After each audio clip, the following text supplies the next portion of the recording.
Olá amigos, boa noite, tudo bem? Boa noite aqui para vocês, para meus amigos, seguidores, pessoal que nos acompanha aqui no Instagram. É, Hoje teremos uma super live aqui com a jornalista, comunicadora, palestrante Isabela Camargo, ela que trabalhou aí por muitos anos na Rede Globo e tem uma história bacana para nos contar aí, uma vivência. Ela já está online e já vai entrar conosco aqui, tá bom?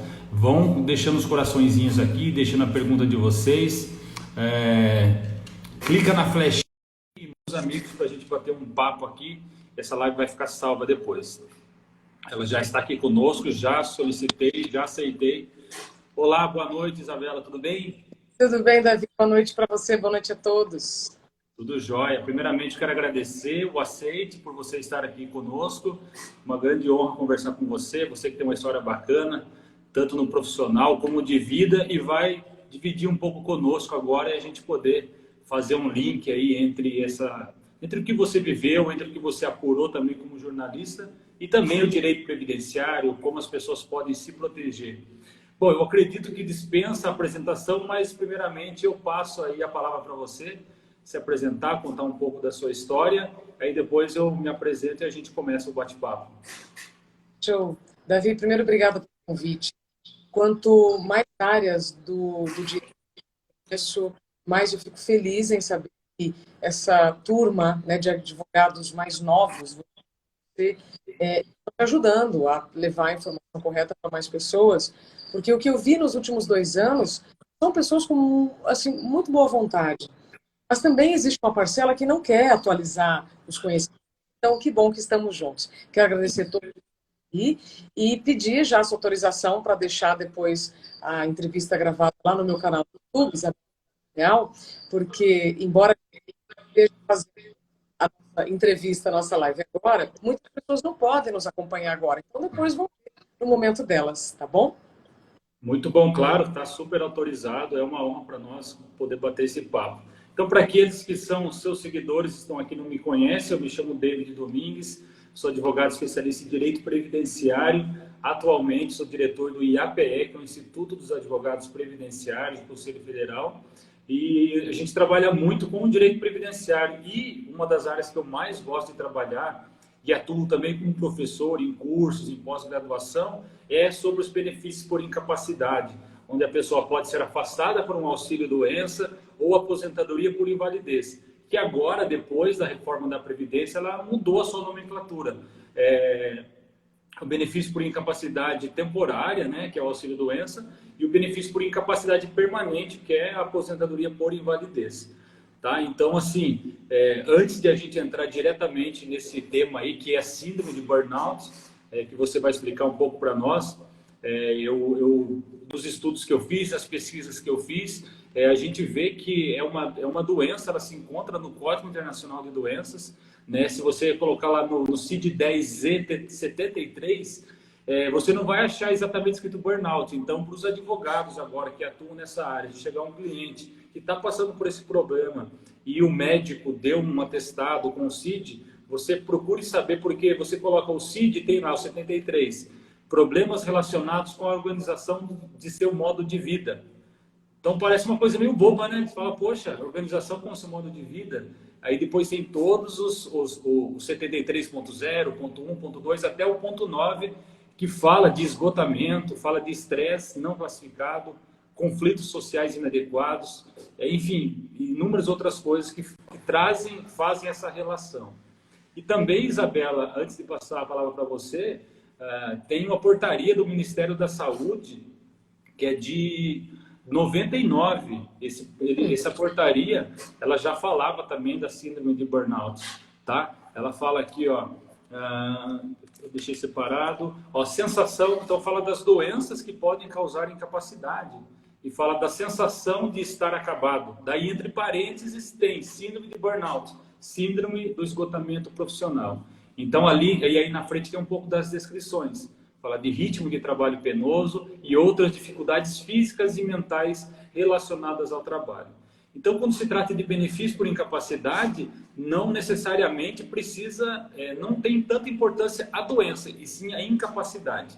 Mas entre os sintomas, né, fala do esgotamento físico, dores de cabeça, enfim, inúmeras outras coisas que podem causar a incapacidade por algum tempo. Tá? Então, eu queria que você falasse um pouco da sua história, como que aconteceu com você, como que você descobriu. A gente conhece até pela mídia que você ficou afastada, depois voltou e foi demitida e depois foi reintegrada, que também a lei prevê essa reintegração. Eu imagino que seja muito difícil, né? Você já está num ambiente que te causou a doença e você voltar para aquele mesmo ambiente é muito complicado, né? O que você tem a dizer para nós?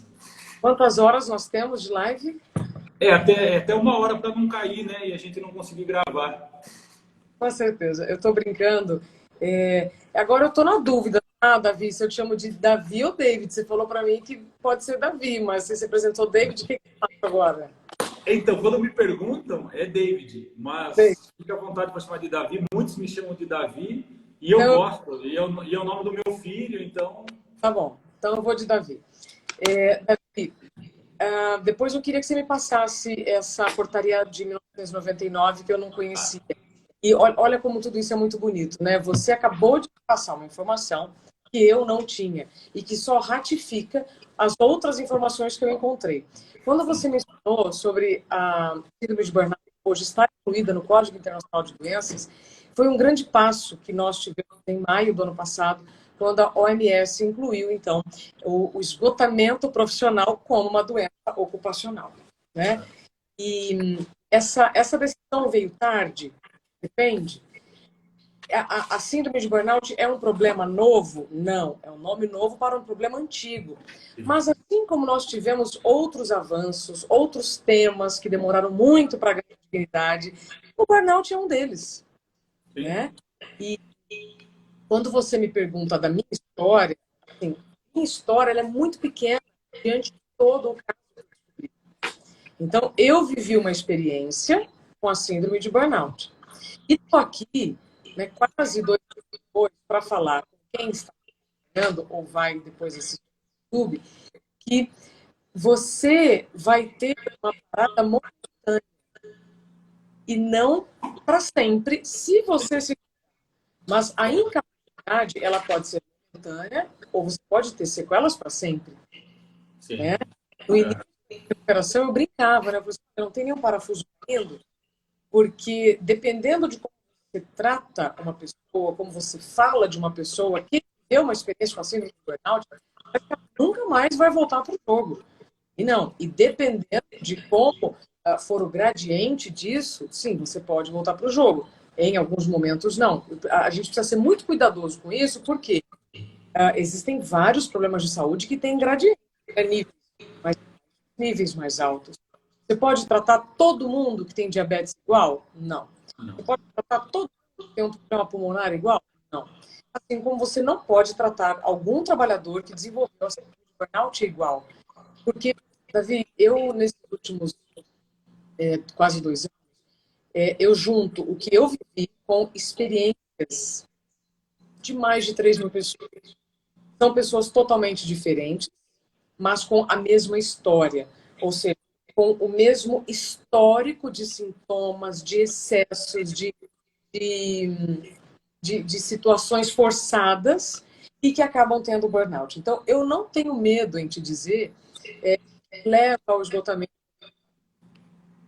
Eu não tenho medo em dizer que nós teremos um aumento exponencial da síndrome de burnout quando o coronavírus reduzir, né, o seu impacto na sociedade, porque a gente está com profissionais da saúde, jornalistas e professores trabalhando numa intensidade muito diferente. E quando a gente volta para a década de 80 e vê que a psicóloga Cristina Slash escreveu um livro chamado The Cost of Care. Isabela, um pouquinho, só seu áudio está cortando, o pessoal está falando, será que... Eu tô te ouvindo bem. Aqui para mim tá cortando um pouco também e todo mundo está falando aqui que está picotando um pouco o seu áudio. Deixa eu ver se eu colocar o fone, pode ser. Geralmente ajuda, né, no fone. Tá, então, segura aqui que eu vou colocar o fone. Tá bom. Enquanto ela vai lá, pessoal, vou pôr meu fone também. Apesar de vocês não terem falado do meu... Então, vocês podem mandar as perguntas de vocês daqui a pouco, no meio daqui a alguns minutos. Eu vou desativar os comentários para não ficar o tempo todo aqui no rosto dela os comentários. Depois a gente retorna no final com os comentários, tá bom? Mas agradeço aí por vocês avisarem sobre o áudio, tá bom? O meu tá cortando também, o meu áudio, pessoal?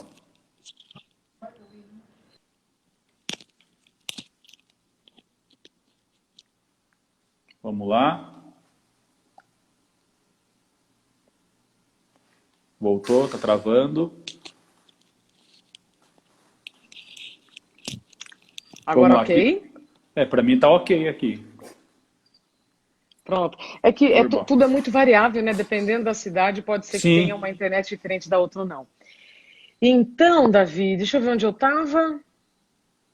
Ah, lembrei. Quando eu vejo hoje os profissionais de saúde, os professores, né, os jornalistas trabalhando loucamente, eu volto para a década de 80, quando nós tivemos uma psicóloga chamada Cristina Maslach. Ela atua até hoje, e é dela um inventário usado até hoje por todos os psicólogos para medirem o nível de burnout. Ela já colocava lá que os principais grupos de trabalhadores que tinham mais chances de desenvolver o burnout eram profissionais da saúde, jornalistas, inclusive advogados, policiais, que são pessoas que cuidam. Então, pessoas que fazem um trabalho para defender o outro, no caso, né, dos advogados, porque vocês cumprem os prazos, vocês resolvem os problemas dos outros. Então, além dos seus, tem o dos outros. Professores idem, jornalistas idem, profissionais da saúde, entende? Sim. Então, além do que eu vivi, mais o que eu estou vendo, eu entendo que espaços como esse que você está me dando são fundamentais para que o assunto ganhe dignidade, para que a gente entenda realmente, né, o que vai causar uma incapacidade momentânea, o que vai provocar uma incapacidade maior. E especialmente, Davi, trazer para o INSS, e até queria que você explicasse um pouquinho sobre isso, porque nós estamos vivendo uma revolução cognitiva. Sim. A gente, então, não pode usar as leis de ontem para os problemas de hoje. A gente não pode usar as condutas de ontem para os contextos de hoje. Então, o que eu vivi na pele foi um ambiente de muita incompreensão, porque parecia que eu estava falando grego. Sabe assim? Sim. Tipo, você está falando uma coisa e a pessoa está te olhando assim, como assim? E aí, eu, como ser humano, olhando um outro ser humano, me perguntava, não é possível que o que eu estou falando não é compreendido. Já que depois eu fui entender que aquilo que eu falava era muito subversivo. Porque ninguém falava.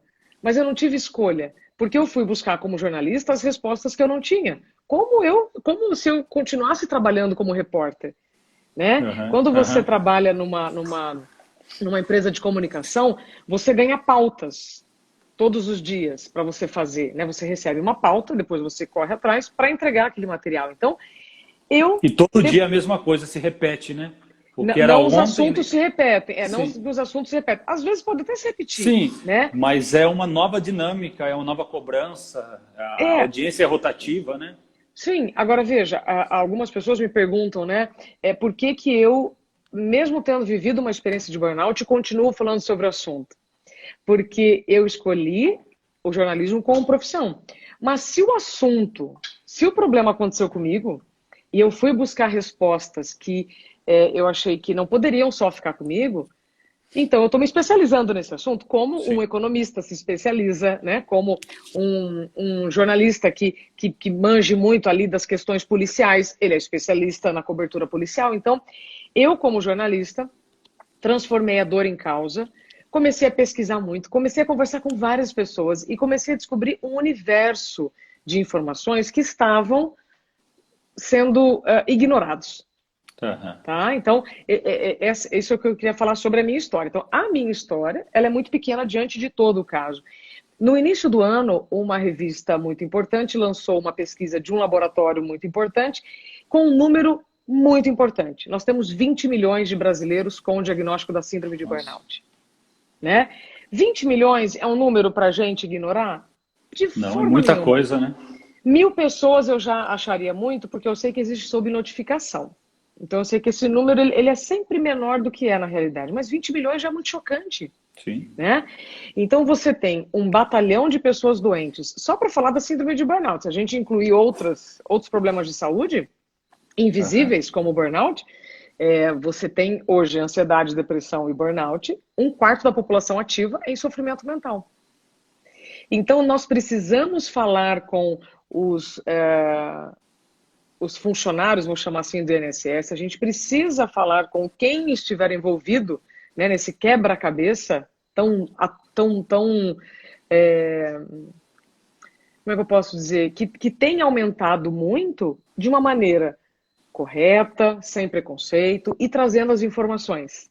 Então eu fico muito feliz quando você me dá essa informação da portaria 99, que aí soma com a do OMS agora e assim nós Sim, vamos, sim, né? verdade. E o que você falou desse diálogo com as autoridades do INSS, ela deveria acontecer, mas infelizmente a gente que trabalha um pouco na área, o ano passado nós vivemos isso o ano todo com a reforma da Previdência. Eu posso dizer aqui com quem viveu e vive o direito previdenciário, inclusive dentro da OAB, dentro dos institutos, foi extremamente uma reforma política e econômica. Eles não levaram em consideração as dificuldades, a realidade social do país. Então, quando a gente se fala em doença e incapacidade também, como é esse caso, ainda mais por ser algo invisível, como você falou, assim como, falando genericamente, né, como são a depressão, como é outros tipos de doença, o que tem no INSS é o quê? A prática, o normal, é eles negarem, é eles indeferirem a perícia. Porque uma pessoa que está afastada do trabalho, o médico vai lá dar um atestado para ela, olha, você tem que ficar 2 meses sem trabalhar. Ela vai, a empresa paga os 15 dias, a partir do 16º dia, ele é encaminhado para o INSS marca uma perícia. O normal, infelizmente, é eles negarem, eles indeferirem. Indeferimentos, esses que não importa o tipo de doença. Agora você imagina uma doença invisível. Então, assim, precisa ser debatido quanto mais, essa sua fala é importante. Eu não conheço pessoalmente hoje o secretário-geral, que é o Bruno Bianco. Não sei se você já conversou com ele pessoalmente. Ele está sempre no pânico, ele está sempre em vários lugares, mas ele vai e fala somente a fala do governo. Eles nunca falam a fala do cidadão ou da OAB, porque, por exemplo, quem vai lutar contra essas injustiças são os advogados previdenciaristas. Mas, infelizmente, esse diálogo não tem. Então, eu acho que a gente tem que ir batendo nessa tecla, né? Mas, Davi, nós vamos conseguir. Porque quanto mais pessoas estiverem afinadas nesse assunto, melhor para todos. Porque, como eu te falei, Claro. com esses números, ou você está vivendo, ou você está convivendo com alguém que tem, né? Eu conversei no ano passado com o presidente do INSS. Na época era o Renato Vieira, não sei se ele ainda continua. E quando eu fui falar sobre burnout, coincidentemente, eu tinha saído na capa da revista Saúde com lá aquele mega título, Síndrome de Burnout. Ele não sabia do que eu estava falando. Pois é.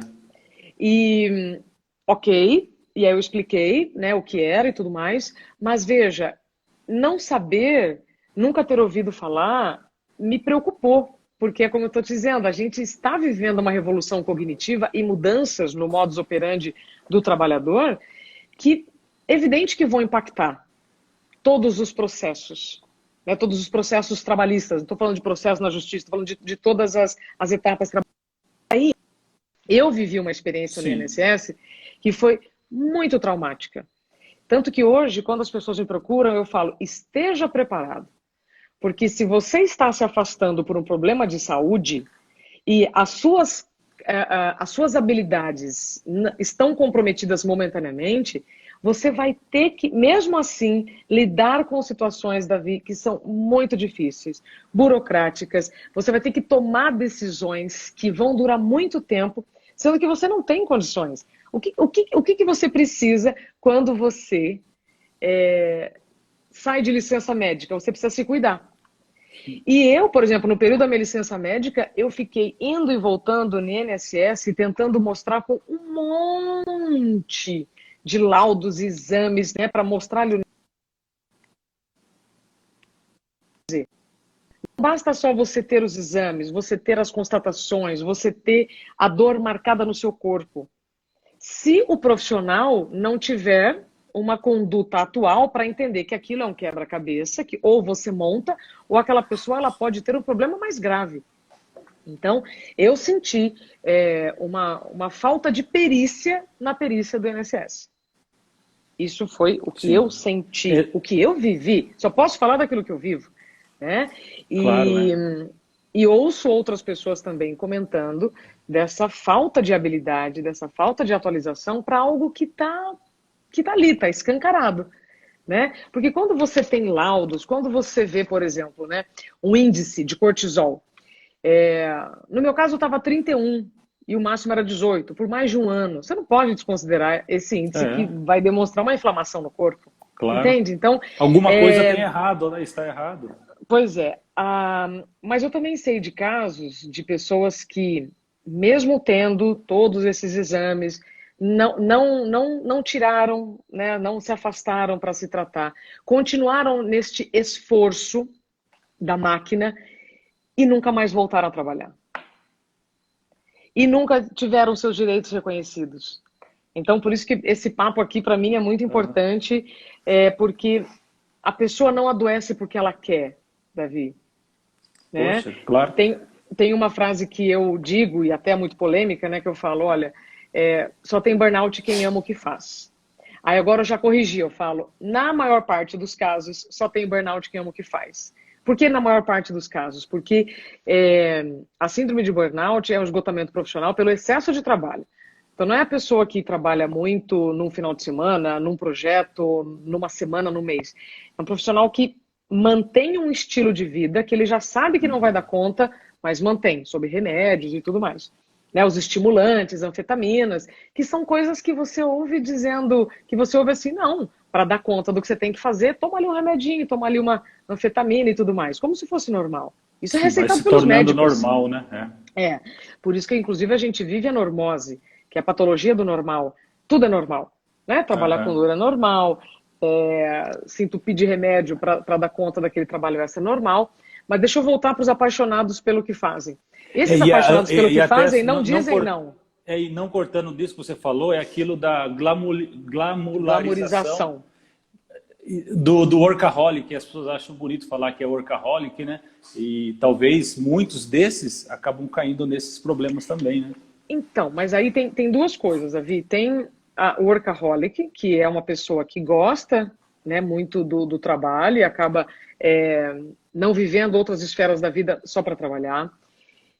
Existe a armadilha da competência, que é aquela pessoa que é muito competente e aí ela recebe mais trabalho por ser competente. Faz sentido? Aham, Então, por sim. isso que eu digo que a maior parte das pessoas que desenvolveram burnout que eu conversei amavam o que faziam. Existem ainda as pessoas que não são nem workaholic, nem que amam o que fazem e que acabam sendo sobrecarregados por mais trabalho, porque é um número muito enxuto de pessoas e tem um número muito grande de trabalho. Mas, Davi, essa história do workaholic, ela é muito curiosa, porque o que a gente ouve no dia a dia? Você tem que estar disponível integralmente, 24 horas, 7 dias por semana, né? Em que É. você não pode demonstrar suas fraquezas, que você não pode dizer não para mais trabalho. São crenças equivocadas, né? Aquela história de nunca ninguém morreu de tanto trabalhar, desculpa, hoje ela não É. funciona mais. Você tem dois termos asiáticos, inclusive, que definem isso, karoshi no Japão e guolaose na China, que significam morte súbita por excesso de trabalho. E você tem dados infinitos, se você quiser procurar na internet, sobre esses dois termos. Entendendo? A gente está passando por uma renovação Sim. de modus operandi, de conceitos e de consequências, tá? Você tinha me perguntado depois sobre sintomas, tal, mas deixa eu passar a palavra para você, depois eu continuo. Tá, não, na verdade, o que eu queria saber, para a gente não esquecer depois, você falou dessa correria sua para o INSS, você conseguiu receber algum benefício pelo INSS ou se no fim das contas não conseguiu? Foi por alguns meses. Você E chegou a depois, receber por alguns, depois não sim, mais. sim, eu juro que eu não me lembro, tá? Quantos meses foram, mas foram por alguns. E depois ele Mas, foi cessado e não recebeu mais. é, E na é. maioria do tempo que você ficou afastada, então, você ficou afastada sem rendimento, sem o salário na Eu, época, eu, porque eu, você eu ficou não. mais tempo afastada, não ficou? Mas assim, foi tudo tão triste e me fez muito mal que eu vou te dizer que a amnésia nesse momento, ela me ajuda Entendi, hoje a entendi.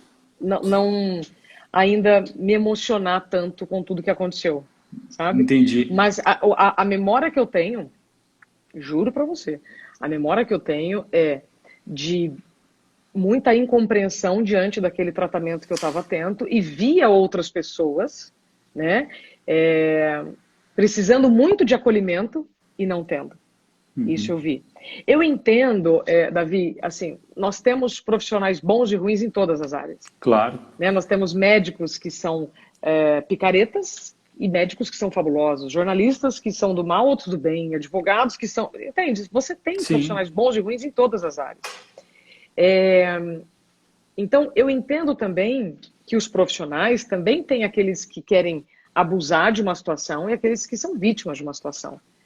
Então, eu sei também que para os peritos do INSS identificarem o que é uma fraude e o que é realmente dor de verdade, porque é físico, já dá um baita de um trabalho. Então, eu entendo que para eles também é muito difícil reconhecerem o problema que eles não estão vendo. Só que aí, Davi, a gente lembra de fibromialgia, você lembra de LER, você lembra de problemas na coluna, que são dores que você não vê, mas que são incapacitantes. Não é à toa que a Organização Internacional do Trabalho mais a OMS dizem que a depressão vai ser o problema de saúde mais incapacitante, sabe, do mundo. Então, como é que você vai fazer? Quem é que vai, então, lá bater na porta da Organização Internacional do Trabalho, da OMS, dizendo que vocês estão errados? Se a gente já sabe que isso está acontecendo. Já está acontecendo na prática, né? E então, você estava falando aí das perícias, só para a gente fazer um contraponto também. Como você falou dos peritos, né? A gente faz Como que acontece? O cliente nos procura no escritório dizendo que está com um problema, ou ele vai se afastar, ou já foi afastado e foi cessado. Na maioria das vezes foi cessado o benefício dele, ele nos procura. E quando é marcada uma perícia, seja ela judicial ou administrativa, eles nos perguntam, o que eu tenho que fazer, o que eu levo? A gente sempre orienta a levar toda a documentação que ele tem, todos os atestados, mas cada perito vai agir de uma forma. Eu falo, olha, tem perito que vai olhar para o seu rosto e falar, olha, não precisa me mostrar nada disso que já tem tudo no processo. Tem outros que vai querer olhar, tem outros que vão querer examinar, mas, ou seja, não tem uma segurança para o segurado ir lá e saber que ele vai passar por uma perícia séria com alguém que entende. E também não há exigência de ser um especialista na área. Então, assim, é complicado também essa parte, todos passam por isso também. Ô, Davi, se o mundo está mudando, como é que as leis e os protocolos não vão mudar, gente? Sabe? Eu fico muito triste quando eu percebo certas resistências de situações óbvias. Porque se hoje nós estamos fazendo essa entrevista aqui, maravilhosa pelo telefone, há 10 anos isso era impossível. Então eu vou negar que isso é possível? Está acontecendo na nossa frente. Entende? A mesma coisa acontece com os problemas ocupacionais. Se eu resistir, eu estou negando uma coisa que está na minha cara. Ou que, de repente, eu posso viver a mesma situação, ou eu posso estar convivendo com alguém que está vivendo. Então, eu sou aquela jornalista que vai, a cada dia, se conectar com pessoas como você, para a gente somar informações, para melhorar a comunicação sobre o assunto, para que a gente consiga mudanças de protocolos, leis, enfim, para que menos pessoas passem pelo que eu e outras milhares passam. Você falou desses 20 milhões que ou alguém está passando ou conhece. Eu tenho um amigo próximo que sofre disso e já aconteceu dele travar e, sabe, a gente não sabe, eu não estava próximo dele, ele trabalha, e olha que o trabalho dele é home office, ele não tem um local físico externo que ele trabalha, tudo que ele faz é home office. Então aí, eu vejo a questão dele que é praticamente dia e noite. Ele é dono de uma escola de inglês e ele tem inúmeros professores, então ele fica a cobrança pessoal dele para os outros darem resultado. O que você está dizendo é muito importante para a gente colocar aqui, senão a gente coloca mais culpa e mais mal-estar nas pessoas que já precisam de ajuda, né? Existe uma cobrança interna e existe a cobrança externa. Existem as responsabilidades que eu tenho e existem as responsabilidades que são colocadas para mim. Entende? Então,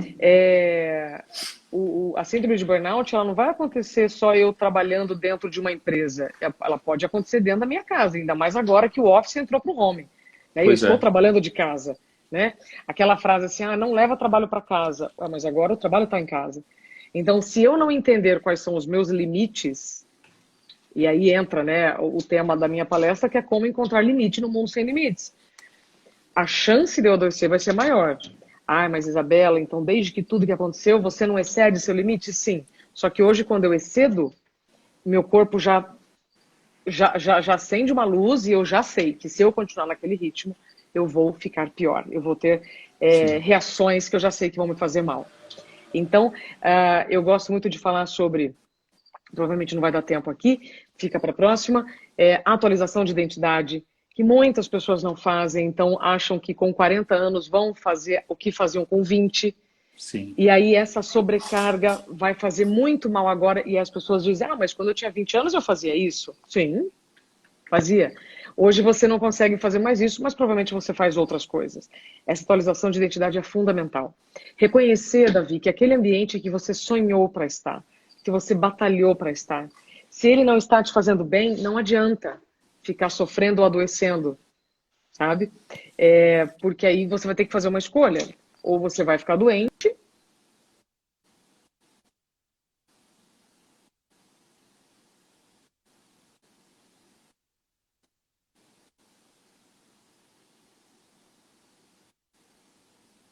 já sabe que você está já no limite, sabe assim? Tipo, o seu corpo já te avisou de diversas maneiras.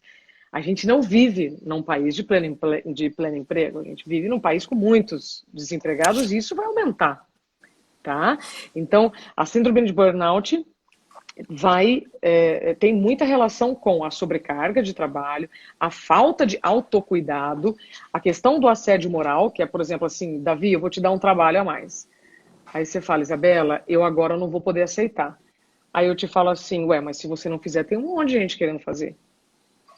Uhum. Faz sentido o que eu estou dizendo? Então, sim, são claro. muitos elementos para a gente trazer para essa conversa, para esse debate, para montar o quebra-cabeça, tá? Sim, não é uma resposta, são muitos caminhos que a gente tem que percorrer.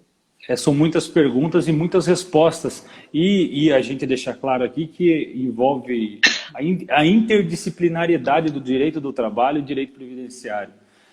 Porque a gente tem casos, né? Eu também atuo no direito trabalhista, menos que o previdenciário, mas é impossível a gente não trabalhar nos dois, porque você tem que entender um pouco dos dois, porque vem um cliente trabalhista e às vezes você consegue um direito previdenciário para ele, uma aposentadoria para ele, então a gente acaba se envolvendo. E a gente vê muito, né, eu tenho ações de empregados, ex-empregados, de assédio moral, de esgotamento emocional, e principalmente em questão de banco, dessa cobrança excessiva e de a pessoa ter que ficar ligando o tempo todo e recebendo mensagem, cobrança, ter aqueles halls, né? O ranking de produtividade dos funcionários expondo, enfim, são muitas coisas. Então, até fizeram uma pergunta aqui, na verdade, até complementando a pergunta que fizeram, a gente tem o auxílio-doença, que é o que a gente falou, que você se afasta pela incapacidade. Para se afastar pelo auxílio-doença, você precisa de 3 requisitos, que é a carência, a qualidade segurada e a incapacidade. Então, o principal é a incapacidade. Precisa ter um relatório, um laudo médico, dizendo que você está incapaz para o trabalho durante um determinado tempo. Então, uma coisa boa para quem está sofrendo com isso agora, nesse momento de isolamento e pandemia, é que está tendo a possibilidade do INSS antecipar o valor de um salário mínimo para quem pedir essa antecipação do auxílio-doença sem fazer a perícia médica.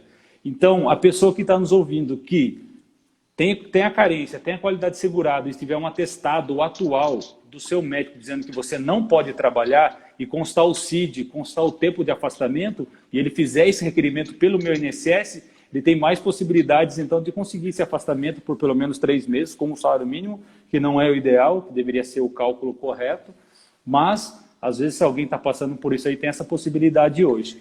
E, se tiver sequela, como você falou, tem a possibilidade do auxílio acidente. Quando você tem uma sequela e ela tem o nexo causal com o seu trabalho, pode gerar uma indenização trabalhista ou também um auxílio acidente, que mesmo você estando trabalhando, você recebe uma porcentagem que você receberia.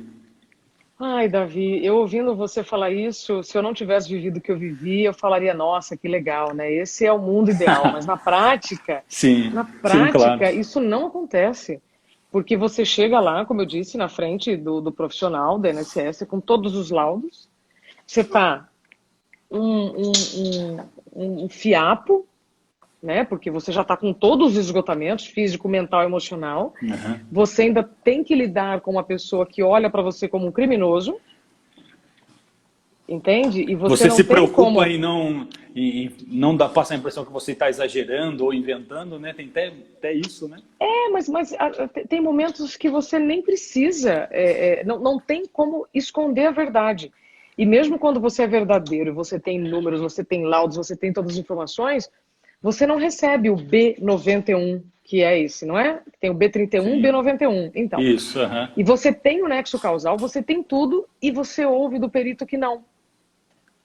Como assim? Então é o que eu estou te dizendo. Na teoria, a prática é linda, mas na prática a teoria é outra. Sim. Sabe?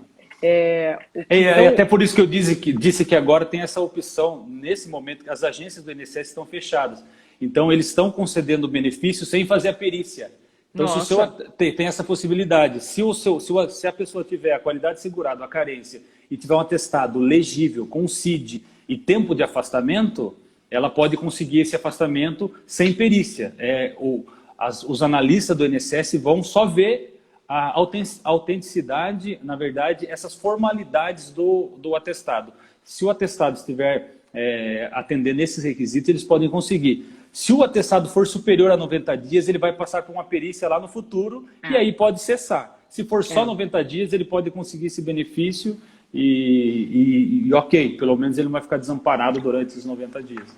Davi, você comentou, né, sobre os profissionais de banco, e aí eu lembrei de mais uma informação lá da década de 80 da psicóloga Cristina Maslach. O profissional que tem mais risco de desenvolver o burnout é aquele que não pode errar. Uhum. Então, os bancos, quando cobram, né, esse trabalho que não pode ter erro, sim, eu entendo, e eles também fazem parte do grupo de policiais que não podem errar, profissionais da saúde que não podem errar, jornalista que não pode errar, advogado que não pode errar. Ou seja, você sabia, Davi, agora eu vou trazer aqui uma informação bem curiosa. Uma pesquisadora ouviu 900 padres na América Latina e 3 de cada 5 tinha burnout. Como assim? Aí você vai juntando as pontas. Pessoas que vivem para cuidar de outras, não podem errar, né, no que vão falar, tem que, né, ser aquela fala extremamente acolhedora o tempo inteiro, não tiram férias, não descansam. Então, ou seja, você não tem uma classe única. Não, você pode desenvolver o burnout em diversos lugares, inclusive dentro da igreja. Eu acho isso muito curioso. Sim, claro, em qualquer função, porque, e olha como absurdo é a frase que a gente sempre ouviu falar em outros locais, falavam assim, não sei se você já ouviu, acredito que sim. Você quer tranquilidade, vai trabalhar em banco. Olha que totalmente contraditório, né? Porque o banco é totalmente estressante, você está mexendo com dinheiro, tem o risco do assalto, enfim, dependendo da localidade. E além da cobrança, dependendo do setor que você trabalha, tem essa cobrança, né, de vender seguro, vender produtos do banco. Hoje não é mais você só fazer o depósito e receber. Hoje tem inúmeros produtos dentro do banco, né?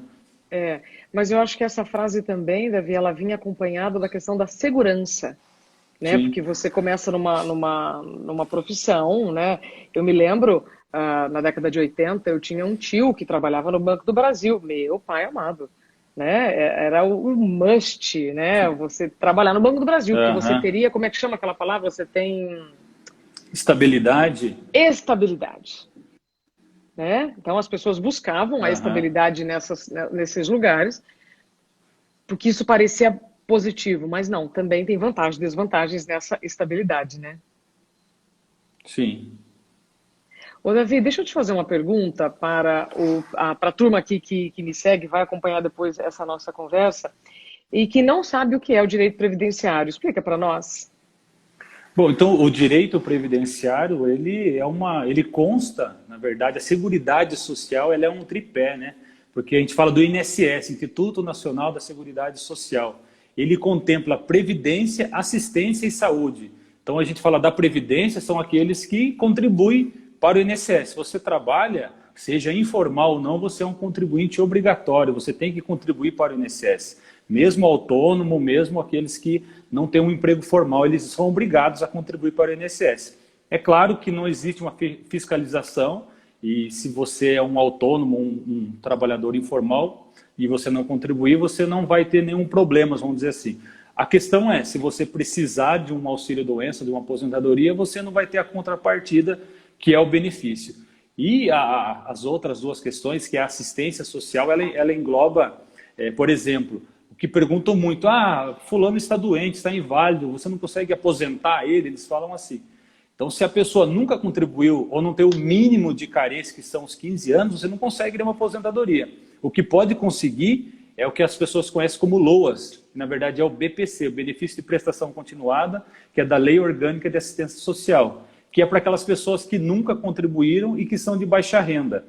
Mas existem dois requisitos, além da baixa renda, que é ser idoso, de 65 anos ou mais, ou deficiente, ou incapaz, também engloba incapacidade, mas fala assim deficiente. Então existe o LOAS deficiente e o LOAS idoso. E existe uma perícia, uma avaliação social, o assistente social vai na casa.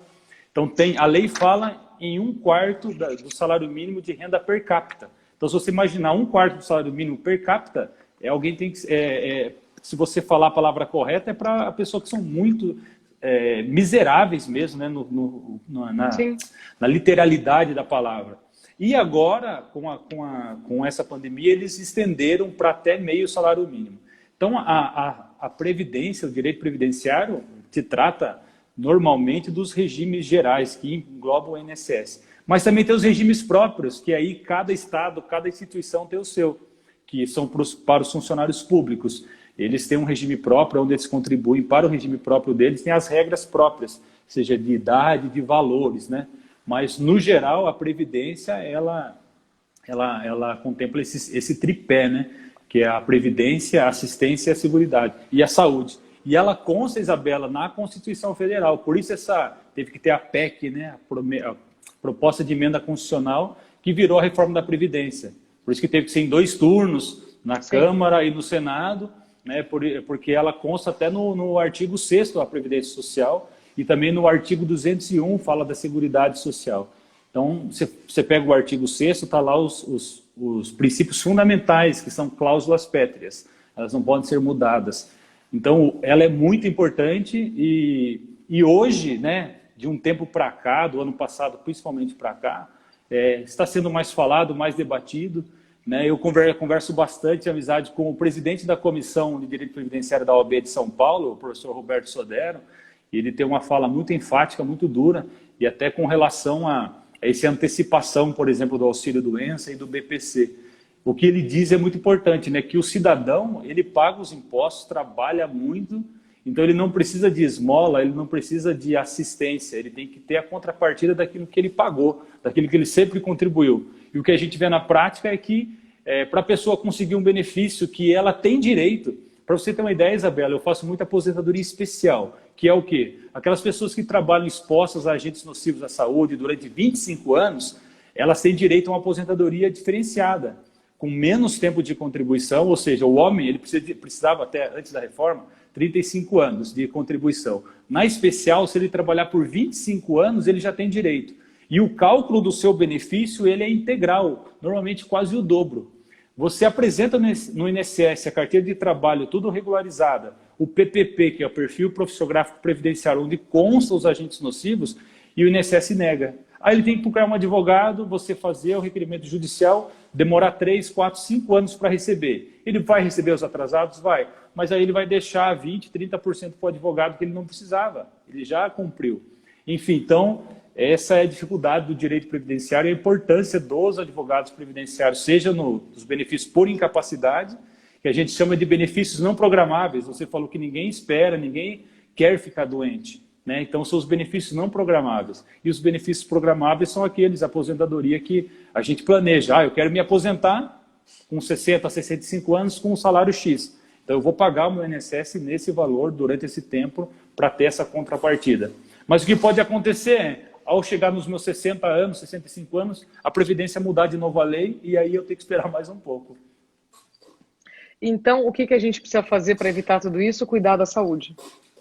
Sim, porque exatamente. Não tem nada pior do que você perder a sua saúde e depois chegar né, e falar por que que eu deixei chegar nesse ponto. É o que acontece com a síndrome de burnout. O seu corpo vai te avisando, Davi. Ele vai te mandando milhares de sinais e por muito tempo. Só que, assim como a gente glamoriza uma série de coisas, a necessaire é uma delas. Né? Porque se você chegar em qualquer ambiente profissional e falar assim, alguém tem um remédio para dor de cabeça, todo mundo vai levantar uma necessaire, né? A maior parte das mulheres que carregam bolsa e vão achar bonito mostrar uma necessaire cheia de remédio e tal. Então, isso faz parte do caminho do burnout. É a gente se esconder debaixo de muita maquiagem, tomar muito remédio, para dores crônicas e constantes, achando que tudo isso é normal e não é. E se eu tivesse aqui, Davi, assim, 2 horas para te explicar tudo que eu tenho assim elencado, né, do que eu aprendi com burnout, qual é o caminho, quais são os sintomas, como pode ser evitado, poxa, nós teríamos aqui muitas horas de muito assunto. Sim. Mas o mais importante, porque quem quer saber o que é síndrome de burnout, bota no Google, né? No meu site, por exemplo, isabelacamargo.com.br, tem lá mais de 20 sintomas que aconteceram comigo. E o mais importante da gente falar, Davi, é uma mensagem que serve para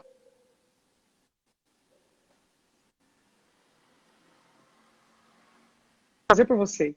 Então, não terceirizar para o seu empregador coisas que só você pode fazer, sabe? Que vai desde os cuidados pessoais, gente, desde escovar o dente, tá? Até cuidados um pouco mais sofisticados, que é buscar uma terapia quando, né, você estiver precisando que alguém te ajude a ser humano. Porque você vai precisar de um outro ser que tenha habilidades diferentes da sua para viver uma vida que vale a pena ser vivida. Então, é uma série de revisões dentro do seu estilo de vida para que você entenda, isso a longo prazo pode me fazer bem ou pode me fazer mal?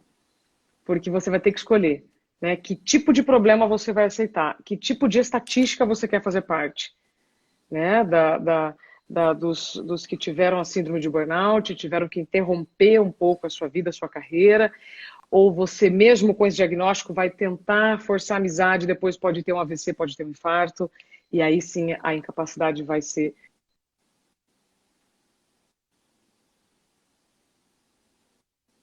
Sim.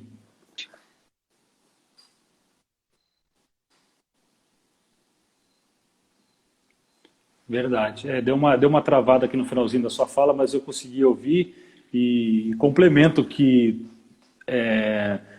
hoje, ainda mais quando nós estamos vivendo essa situação de os serviços essenciais estarem trabalhando, principalmente a questão médica, né, que está dentro do grupo que você falou que entre os que mais têm essa síndrome, porque não podem errar, e agora você imagina hoje, né, eles estão trabalhando dia a dia, sem férias, sem descanso, com o risco, com a preocupação de contrair o Covid-19, muitos que a gente tem visto, né? Você deve ter conversado com alguns profissionais da área de saúde, eles não estão nem entrando em casa, né? Estão dormindo, alguns dormindo no carro, no estacionamento, dormindo em outro local. Você imagina o estresse, a preocupação que isso traz para eles, né?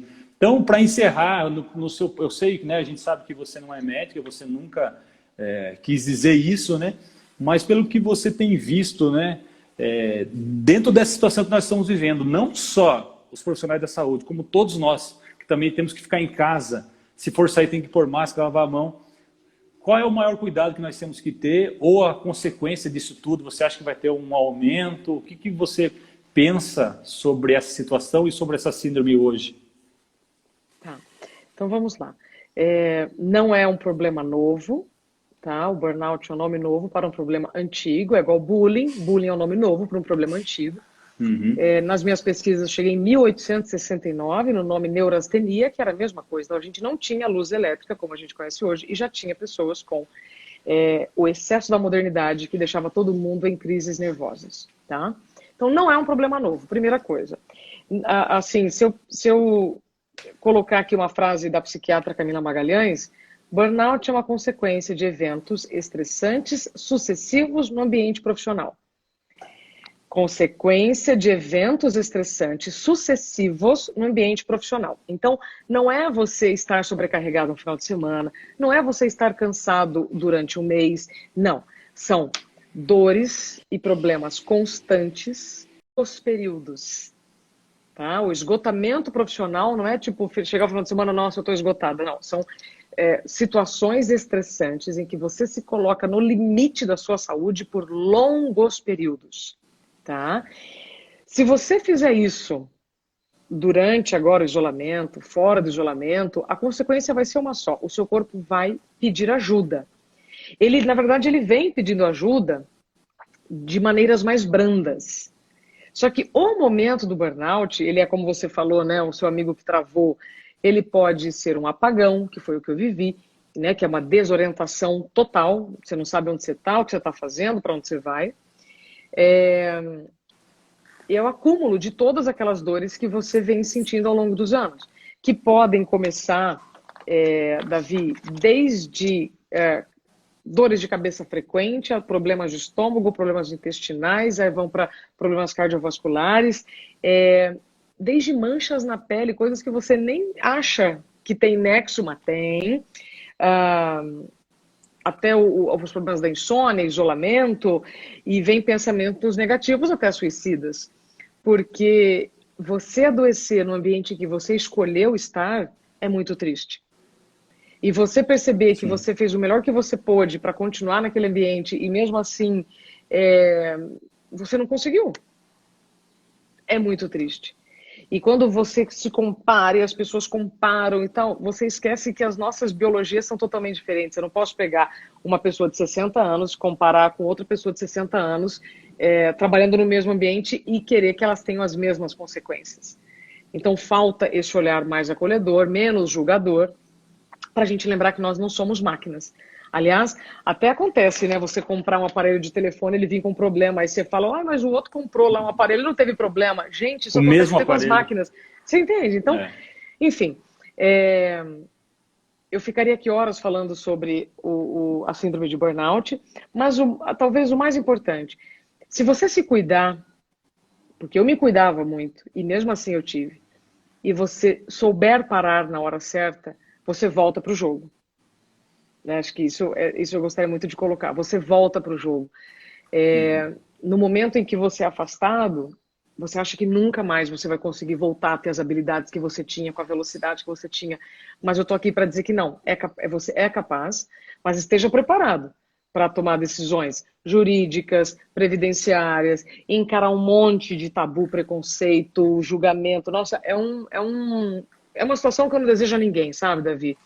E sim, como eu disse mais cedo, teremos um aumento exponencial do número de casos de burnout, mas se a gente tiver proporcionalmente o aumento de conversas como essa, a gente consegue colocar as informações corretas.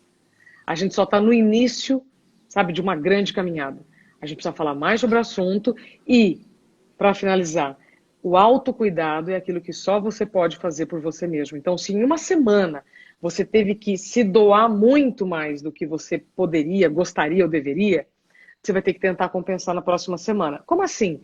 Se numa semana eu trabalhei mais de 15 horas, 16 horas por dia, especialmente agora em home office, né? Eu estou com um trabalho dentro de casa, eu vou ter que, na primeira oportunidade, ou criar essa oportunidade para na próxima semana, reduzir a marcha.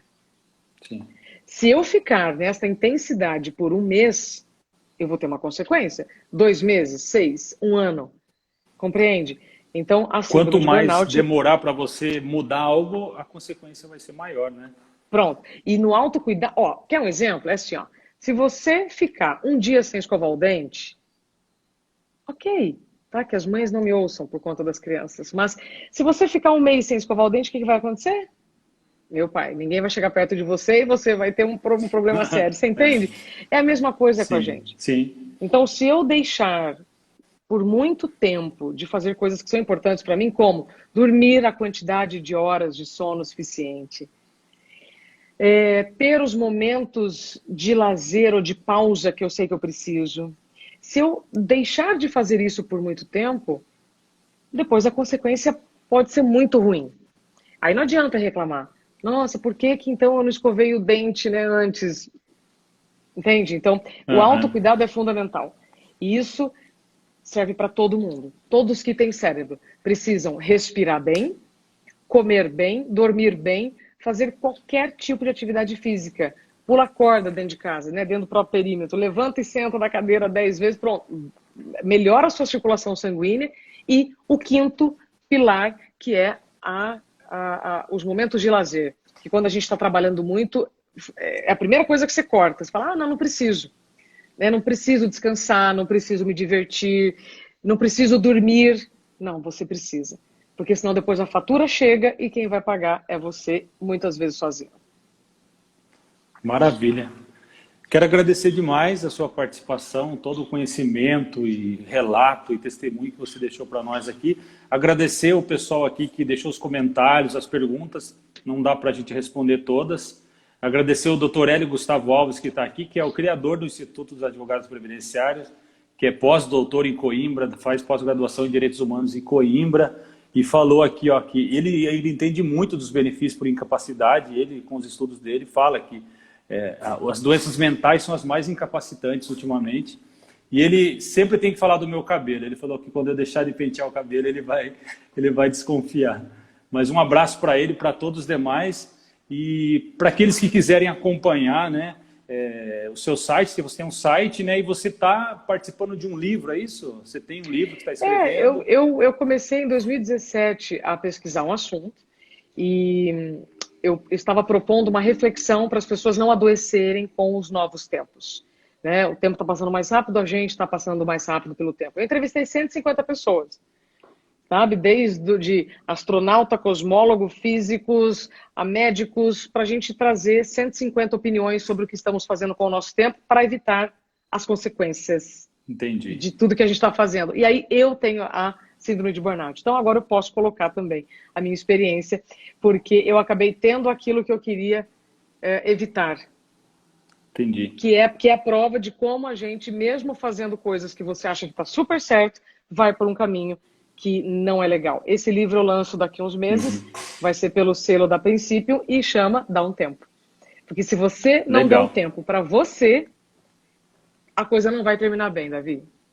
Legal. Quando for publicado, você manda para mim que a gente divulga, ajuda o pessoal aí a adquirir o seu livro e conhecer um pouco mais. A gente vai encerrar então, para não cair, a gente não conseguir salvar. Vai ficar no seu YouTube, né, Isabela Camargo? Real, Isabela Camargo Real. No YouTube e também acaba ficando gravado aqui. Agora tem a opção de ficar gravado no IGTV aqui. Vai ficar gravado no meu IGTV. Então aqueles que chegaram tarde, quiserem acompanhar desde o início. E manda as perguntas aí, que for possíveis, no direct aí, o que der para responder, a gente vai responder o pessoal aí, tá bom? Isso. Obrigado, Isabela, mais uma vez. Eu que agradeço, Davi. E depois marcamos uma próxima. Obrigado, Maravilha. viu? Contem comigo. Boa noite. Tchau, tchau. Tchau.